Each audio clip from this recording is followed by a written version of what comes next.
So hi guys, I wanted to go over a trade I just took on EU. So here's my analysis of that trade. So first off, I started this morning with watching on the 1 hour to localize the dealing range, and since we took buy side liquidity here, sell side liquidity there, making it for me very obvious that this was the current dealing range. So I'm going to make that one red. So red is the dealing range, and I was looking at price action that started in London. So what I noticed here was, for example, this value gap. I notice how the bullish value gap's midpoint is in alignment with the 50% mark of its dealing range, so that's very nice confluence. Then price was not able to fill it here. Yes, it did the wicket here, but it didn't do it here. Bodies are not filling the value gap. And then we have London. So for London, let's go to the 15. So we had this move up at the end of the previous week. Then we had a retracement. Asia started the retracement, pre-London session, finished the retracement. And right at London start, we have an impulse lag.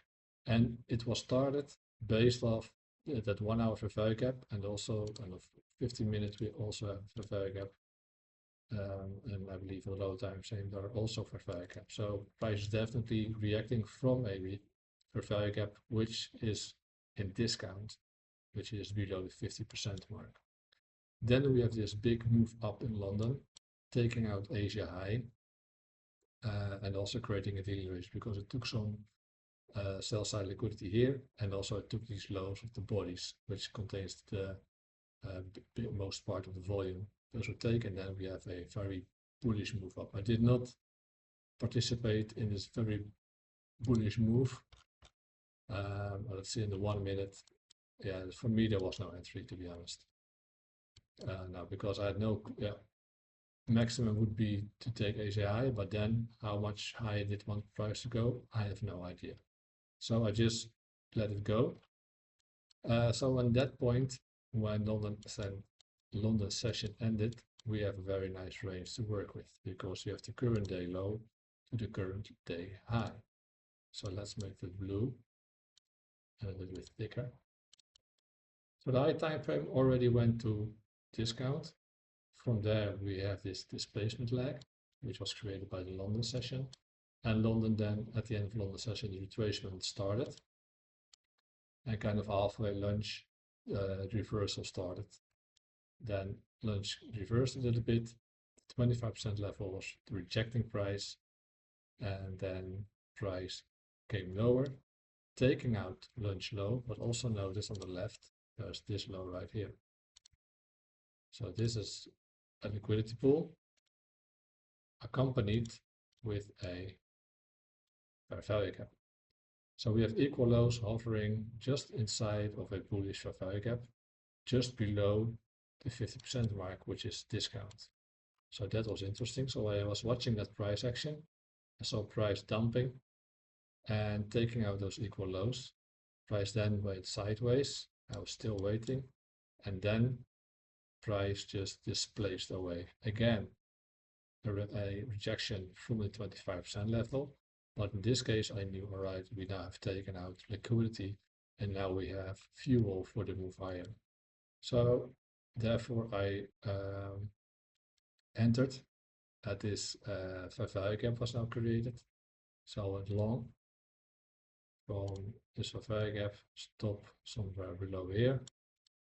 And my target was a high time frame, more high time frame target, but let's drag this one up somewhere here. Let me see. Yeah, was the rejection block right there. So there was my target, something like this for almost 1 to 2. Yeah.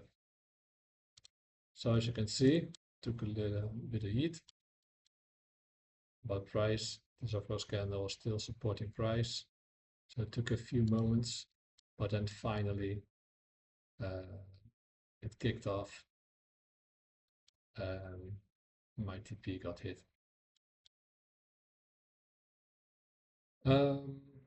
Yeah, so what else can I say? Yeah, it's typical buy day, London expansion, lunch retracement, and another expansion during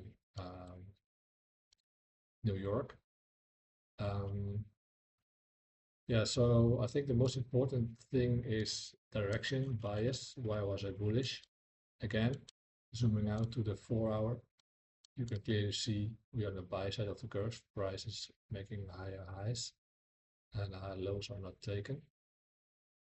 And all that's, so that's one. Second was obviously this very important dealing range. Let's not show this only one range, right? So this dealing range, because we took out this buy side, this sell side, with this expansion, prices going lower. Price did not take out this low. Instead, it made a new dealing range on the lower time frames, like this one. And there was this Favre gap also, right? Oh, there was this Favre gap again. Yeah. Yeah, so that was that's the most important stuff, and also took out opposite liquidity, right? So it took out sell side liquidity before the price went higher. So that was it. See you guys next time.